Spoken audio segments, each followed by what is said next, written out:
Diário de São Paulo, 1900, ela era a única Deixa eu ver. mulher. Tudo jornalista, ela era a única mulher. Peraí. 1929. Tá vendo? Tá Quem é? filmando aqui Diário de São Paulo, a minha mãe, Mariana. Você tem o nome por causa dela. Pegou? Peguei. É mesmo de colegas na redação do Diário de São Paulo. E tem mais foto dela? Tem. Quer continuar com ela? Pode ser.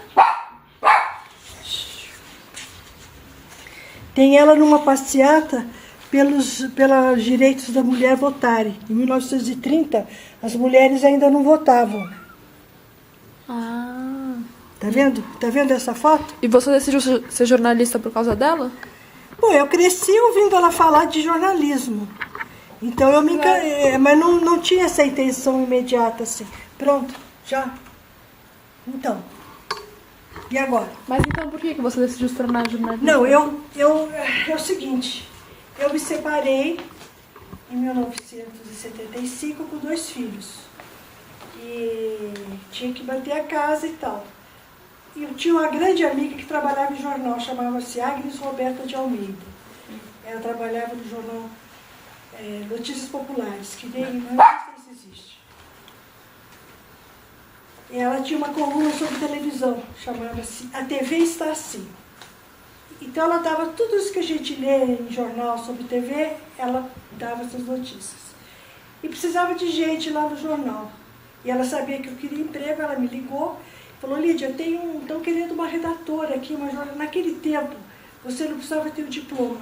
Chamava-se jornalista provisionado. Era uma coisa temporária e a pessoa procurava ter diploma ou não. E eu fui para a redação do Notícias Populares, fiz um teste rápido, nem me lembro qual, isso foi em 1975, 76. E, enfim, trabalhei lá um ano e fui para o Noticiário Internacional, que eu gostava muito. Então eu tinha uma coluna e tal. Aí surgiu, e eu precisava ter mais um outro emprego para manter a casa e passei para arranjar outro emprego. Então durante muito tempo tive o jornal e fui secretária executiva de um órgão de classe, a BIF. O que mais? E aí, além do Notícias Populares, trabalhou em quais? Não, aí Notícias Populares eu fiquei só um ano, porque era um jornal assim, que ela dizia assim, que espremia, saía sangue. Era um jornal policial. Então, estampava-se mulher degolada na frente de 5 filhos. Era mais ou menos assim. Mas era um jornal popular que tinha muita saída e tal. Aí eu tinha outro jornal na empresa Folha da Manhã chamado Cidade de Santos. E aí eu fui para Cidade de Santos e lá permaneci até o fim. Então eu fiquei 14 anos na empresa, sendo que 13 no Cidade de Santos. E só saí do Cidade de Santos porque em 1987 ele fechou. E você disse que não precisa de diploma. Naquele tempo não. Mas nesse período eu resolvi fazer a faculdade. E entrei na Casper Libero.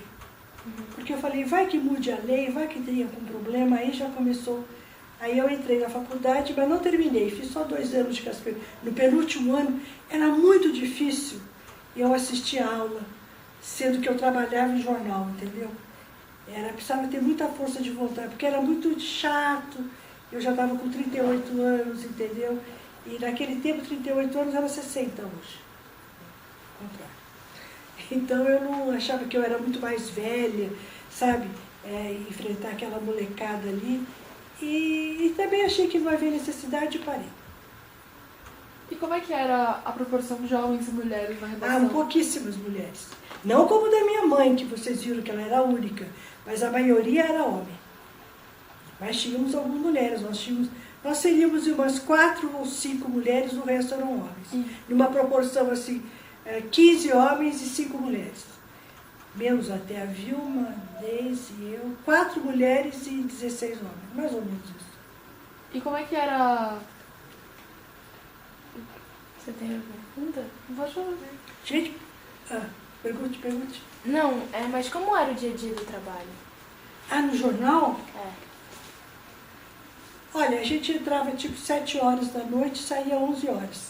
7 às 11. O pessoal que fechava mesmo a última página, mas eu saía mais tarde, 11h30, meia-noite.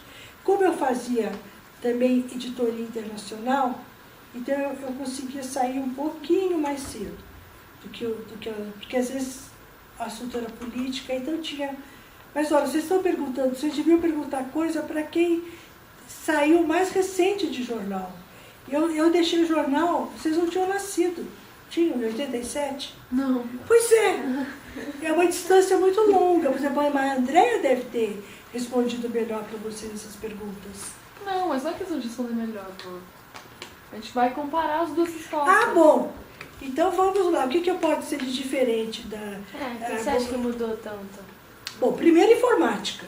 Porque ainda nós pegamos o jornal antigo, de bater com lauda e fazer... Entendeu? Umas folhas assim, que até pouco tempo eu tinha. Que você batia a máquina, tum mesmo, né? A informatização na folha começou em 80, 82, 82 começou. Então, quando o Cidade fechou, nós estávamos passou a ser máquina elétrica. A coisa mais recente. Não chegou a ser informatizado o jornal porque ele fechou em 87. E é isso. E como é que era lidar com a questão da ditadura? Você, por exemplo, tinha não, umas matérias que você muito, não podia escrever? Foi muito difícil. Infelizmente, a gente fazia uma autocensura, sabia o que podia dar e o que não podia. Entendeu? Por exemplo, eu recebia matéria da Argentina, do Chile, e não podia dar, entendeu? Gente torturada, gente presa. Ou você não dava, ou você só dava outras coisas. Foi inaugurado o estádio tal, entendeu? Você fazia... Se você não fizesse isso, você perdia emprego. Então era uma coisa automática, entendeu? Agora, o que eu acho legal é que em 76, quando houve a missa do Herzog, na Praça da Sé, vocês sabem, ele morreu torturado. E o Sobel, o Rabino, mais Dom Evaristo Arns, fizeram um culto lá na Praça da Sé. E a nossa redação inteira foi. E, veja bem, mesmo a gente podendo perder o emprego. Mas sabe, quando as coisas eram assim, você entrava. Sabe, aí você não pensava em perder emprego, em pai, em mãe, em filho, em nada. Então a nossa redação foi, a gente compareceu a essa missa. E o pessoal não gostou muito, mas enfim, nós fomos, né? E vocês deram matéria sobre a missa? Os jornais deram matéria. A missa, as pessoas que estiveram lá e tudo mais. E quais outros momentos históricos assim, sobre a missa? Eu acho que o mais importante foi esse. Depois começaram as passeatas e tal, que algumas pessoas participavam. Mas em 87 a coisa já tinha acontecido em 85, né? Então, a coisa já estava já estava normal, já havia democracia quando eu saí. E qual você acha que E foi... eles não perguntam nada? Perguntou. Qual você acha que foi o episódio mais marcante, assim, da sua carreira? Como jornalista? Isso. Olha, eu acho que a missa do Herzog, entendeu? Que a gente participou, mesmo sabendo que estava correndo perigo de ter algum problema com a censura maior do jornal. E os fatos políticos da época, entendeu? A mudança de ditadores, de Costa e Silva para... Aí eram coisas importantes. E quando começou o movimento das direto já, para aquilo para nós foi o máximo, entendeu? De poder eleger o presidente, os governantes, que a gente até aquela época não podia. Sim. Sabe?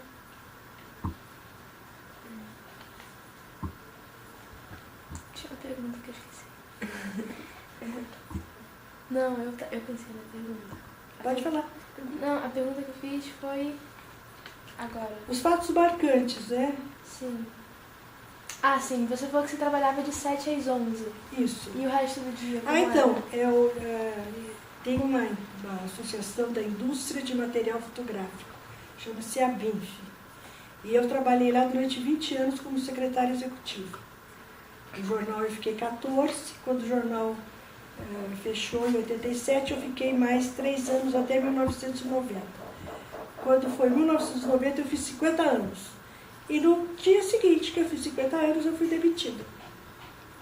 Por quê? Porque eu acho que eu fiz 50 anos. Você está entendendo? Eu estava lá 20 anos, eu acho que sim, não houve motivo nenhum. A demissão correu toda certinha, pagaram tudo e tal. Mas eu acho que era uma questão de idade, eles estavam querendo gente mais nova. Mas eu trabalhei lá e, enfim, estava para conciliar os 2 empregos. Eu trabalhava de tarde, entrava das 9 às 5 e saía lá em Moema. E saía de lá, pegava 23 de maio e ia para a Folha de São Paulo, que era na Barão de Limeira. E saía de lá às 11. Agora, minha mãe morava comigo e me ajudou muito, porque eu tinha uma filha. Quando eu me separei, a André tinha 8 anos, que vocês conheceram, e o meu irmão, meu filho Daniel, tinha 3. E você acha que a sua mãe influenciou muito você nessas suas escolhas? Ela não influenciou, ela ajudou. Ela só ajudou. Influência não, porque eu sempre soube o que eu queria, como é que eu criava os filhos e tal. Mas ela foi, sem ela, realmente seria difícil manter 2 empregos. Não, eu digo na escolha de carreira de jornalista. Não. Havia aquela fantasia, porque as pessoas perguntavam, eu criança contava, o que é a sua mãe? Ah, minha mãe foi jornalista, sabe? É bonitinho falar, né? Do que dona de casa. Então e depois eu sempre li muito, então eu sempre me interessei. E me casei com um homem muito inteligente, muito ligado aos jornais, à imprensa. Não era jornalista, mas ele era ligado. Então, ler jornal para mim sempre foi um hábito como escovar dente, entendeu? Ler o jornal diariamente. Agora um pouco menos, não é tanta... Enfim, as coisas vão mudando, são outros interesses, aos 71 anos, né? Mas eu me lembro que eu acordava de manhã, a primeira coisa que eu fazia era ler jornal. Entende? Abrir a porta do apartamento e encontrar o jornal ali. Era uma coisa assim, era o grande prazer do dia. E principalmente quando você trabalha em jornal, uma coisa muito gostosa, é você esperar seu jornal ser impresso. Então a gente saía do jornal, tinha uns botequinhos ali na Barão de Limeira, que a gente ia tomar umas e outras. E aí quando a gente demorava muito, a hora que você saía, era tão legal. Você encontrava o pessoal empacotando os jornais. Então você olhava ali e via o jornal, entendeu? Quer dizer, aquilo que você tinha escrito, aquela foto que você tinha escolhido, aquela legenda que você tinha colocado. E você via aquilo impresso e ia para milhares de pessoas, milhares não exageremos, mas enfim, para muitas e muitas pessoas lerem. Isso realmente é um dos grandes prazeres do jornalismo, pelo menos eu acho. É o contato direto. É um contato direto. Você lá é aquilo ali que você escreveu, aquela vírgula que você colocou, entendeu? E principalmente quando você podia passar alguma matéria meio assim... Eu não me lembro de exemplos, mas vamos supor. Tinha casos que eu podia contar que tinham feito alguma coisa errada, entendeu? E que a pessoa que fosse ler ia entender, em termos de política e na época da ditadura, sabe? Uhum. Por exemplo, quando começou a AIDS, a primeira vez que eu ouvi falar em AIDS, veio um telegraminha assim, muito simplesinho, mas isso não tem mais nada a ver com a ditadura. Um rapaz de São Francisco, nos Estados Unidos, né, morreu, uma doença meio estranha, uma febre, sabe, a coisa tomou o vulto que tomou. Mas eu me lembro dos primeiros, porque a gente recebia telex, as matérias vinham pelo telex. Então, era a Associated Press, era a Reuters, e vinham as noticiazinhas, entendeu? Quer dizer, depois tomou o vulto que tomou a AIDS no mundo. E começou assim, entendeu? Chegava aí no dia da semana seguinte, gente, que gripe é essa? 3, aí você comentava, você viu que coisa e tal, e no fim era AIDS. Uhum. E você parece muito envolvida com o seu trabalho, né? Você acha que você poderia ter feito outra coisa, não, você se imagina? De forma alguma. Não me vejo, não tenho nenhum talento para pintura, para música, para dona de casa, muito menos. Então, para lidar com criança e para ensinar. Eu jamais saberia ser paciente para ensinar alguém, para dirigir. Não dá. Não dá para ensinar ninguém a dirigir. Então, realmente, mas envolvida com o trabalho, sim. Com outro trabalho na empresa que eu trabalhei 20 anos, não, era muito chato. Sabe, era muito burocrático, você não tinha que pensar muito, olha, fazer um relatório, blá, blá, blá. Agora, o jornalismo, sabe, pela rapidez com que as coisas vão acontecendo. Entende? Então é uma coisa muito lúdica, sabe? É muito borbulhante, uma redação de jornal. Isso, se o tempo voltasse atrás, eu gostaria de voltar a trabalhar. Tá certo que talvez não fosse tão borbulhante, porque hoje a informática deixa a coisa mais serena, né? Mas... Então, você acha que esse envolvimento com o trabalho influenciou na Andréia? Sim. Eu acredito que sim, que ela deve. Ela me viu, 14, ela tinha 8 quando eu comecei a trabalhar, 8, 9, né? 14 anos, quer dizer, com 20 anos eu estava de jornal ainda. Então eu acredito que ela tenha ficado influenciada. E pelo pai também, né? Porque o Oswaldo era muito ligado à redação, a jornal. Ele tinha muito amigos jornalistas. O assunto dele era jornal o tempo inteiro. Ele fazia o quê, Oswaldo? Ele era publicitário e relações públicas. Então ele tinha muito contato com jornalistas, para falar de matérias e tal. E ele era muito politizado. Então aquele tipo de pessoa que está sempre rodeado de gente quando vai para algum lugar e conhecia bastante política, foi preso. E, enfim, aí já era outra coisa. E falando no... Isso é uma boa. Qual que é a história do Pasquim? A história que vocês tiveram com o Pasquim? Sim, assim, a gente morou no Rio em 60 e nós nos casamos em janeiro de 65 e em agosto a gente foi para o Rio. E lá o Oswaldo fizemos um círculo de amigos, inclusive o Tarso de Castro, o Jaguar, o Milor, e o Pasquim estava começando a nascer na cabeça deles. E uma das primeiras reuniões foi feita lá em casa. Mas foi feita lá em casa como podia ter sido feita na casa de qualquer outro, não era nada especial. Porque a nossa casa era assim, porta aberta, todo mundo ia, então vamos fazer uma reunião lá. E eu me lembro deles em volta da mesa pensando no que título ia dar, como é que ia ser, quem ia escrever e tal. Então realmente eu vi o Pasquim nascer. E você sente falta dessa rotina de jornalista? Não, porque eu tenho 5 netos. Então eu me preocupo muito com as netas mais novas, os meninos nem tanto, porque eles são... A minha nora é muito presente, né? Aí, ali eles moram aqui longe, moram na Granja Viana, na Granja Julieta, e a Andréia, pela ausência dela de sempre estar trabalhando, eu fico mais presente com as meninas. Por exemplo, Mariana, quando nasceu, eu tinha um berço aqui nesse outro quarto, porque eles deixavam o Gilberto e a Andréia deixavam a Mariana pequenininha aqui, eu descia, pegava o pacotinho, passava o dia, no fim do dia, eles, antes de mudarem para a Granja Viana, durante alguns meses foi assim. E aí quando eles mudaram, aí a coisa ficou diferente.